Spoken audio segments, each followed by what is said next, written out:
Still speaking of a spate of insecurity, as schools are gearing up for resumption and some have already even resumed, parents are worried about the safety of their wards, considering the spate of kidnappings that we experienced late 2025. And so many people are reluctant to even take their kids back to school. News Central's Sagiru Ibrahim visited the affected communities and joins us live now to give us more details. Sagiru, you've been to both Kasuandaji and Papiri, and these were affected areas as of 2025 in terms of kidnapping, where the hundreds of school children were kidnapped. The government says that it's time to resume, but the parents are saying not yet. What exactly is the bone of contention? What's the mood on ground? We know that people are scared and apprehensive about their wards resuming school because we don't know where next these terrorists are going to strike. So what is the update? Well, good afternoon, blessings. For these parents, it's just the fact that they're really concerned that a repeat of the situation might, occur, especially considering the fact that, it's just on the 21st of December that the last tranche of 230 students, about 130 of them were returned back to their communities. St. Mary's Catholic school, Papiri, where all of them initially came from. And just a few days later, on the 3rd of January, Kasuandaji, which is a community that less than 15 kilometers from that same school, was gruesomely attacked, and about 30 persons, that's official figures. But during our visit to the village, at this point, that number has increased to around 45 to 50. So these are the concerns. There was an attack, around the school premises. Students were abducted and taken away. It took around a month for these students and teachers to be returned back to their families. And then less than 2 weeks later, in the year, the 3rd of January, another community very close to this community where the St. Catholic school was attacked. So it's only natural for the parents to express one form of concern, especially considering the safety of their kids.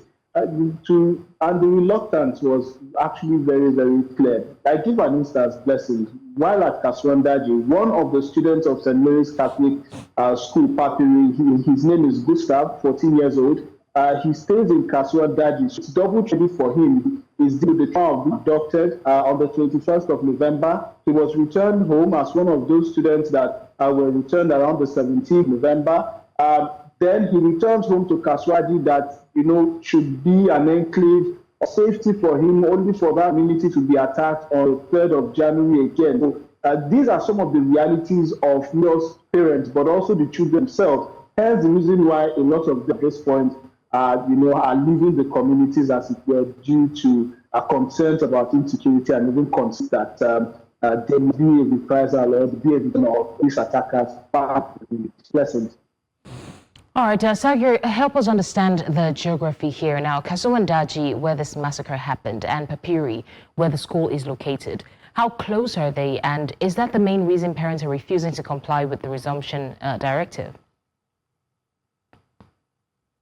Really quite close. We drove from Kasuandaji to St. Mary's Catholic, so I can think for a fact that it's not much of a distance. Within less than 30 minutes, you would arrive, at St. Mary's Catholic School from Kasuandaji. But while, the abduction is one reason, attacks the other hand is another reason. But in addition to that, slow response. Residents of Kasuandaji had complained that it took such a long time for the security agencies to respond. A vigilante whom we had spoken to had mentioned some around the happening around 4 p.m. on Saturday, but it took till past noon the next day on Sunday before they even witnessed the arrival of soldiers. And even the soldiers, when they came, from what they had explained, did not even step foot on the ground. They were just around to survey the area, communicate with them, and for the end that the soldiers were around. The reason why demanding that not just the deployment of security to this area is going to be a solution to the problem. They are demanding for the establishment of a military barracks in that area because they believe that when bricks and mortars are on the ground, that's going to be a clear way to the this attacking. The deployment of military personnel to the area is just a temporary fix for them. They'll be there in a few weeks, a few days, give or take. They'll be out of the area, leaving them vulnerable, to more attacks. This is some of the sentiments that just went for parents as reason why they are really skeptical, to putting their children back in school. So until they see some clear commitment to ensure security and protection in the school and around the community where the school is located, perhaps the need to be them will come. All right. Now, you walked there. You literally saw everything that had happened. What did we hear from the survivors? And is there any security presence there to even reassure them?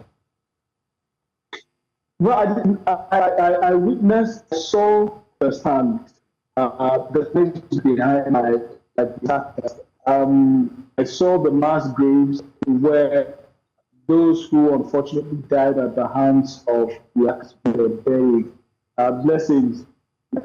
This have to mention they were in not numbers, a single grave, and it really was really traumatizing. I mean, considering the fact that a lot of people not just lost their lives, but also blessings are very attached. It's so one thing to look at. But then the people there, for now, their call is government for them to interpret a situation, not just the system, but also federal government.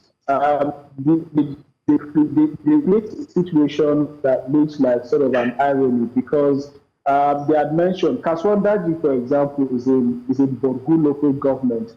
And for those who know the president's full name, he has a title, Jagaba. He's known as Jagamego. That title is Abu Jaga. And that thing was given to him by any of the GU Emirates. Now, this is where, sort of the irony is. But the GU Emirates giving the president the title of Jagaba, which loosely translates to pulling the community forward, and yet a community in Borgu local government is suffering this level of action. So the all too simple.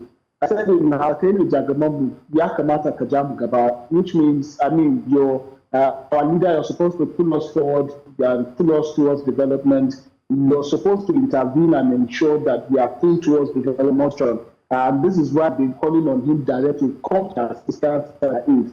The visuals are clear, it's very visible for all to see. The carnage is not something that is in hiding, and they believe and they are hoping that the government will come to their rescue to ensure that their children can return to school, they can return to their businesses. I mean, the Kandaji market is a market where mostly agrarian products are sold because they are mostly farmers. So if they cannot come out to sell this produce and they cannot go to the farm, how else are they expected to survive?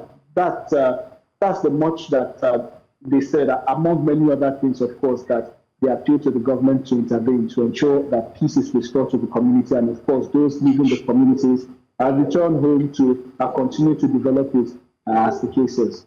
Blessings. All right, thank you so much for that, and definitely we will keep our eyes on ground to see at least that these parents even get the level of reassurance they need, because education is a very important and integral part of a children's lives, and we can't strip them of that because of insecurity.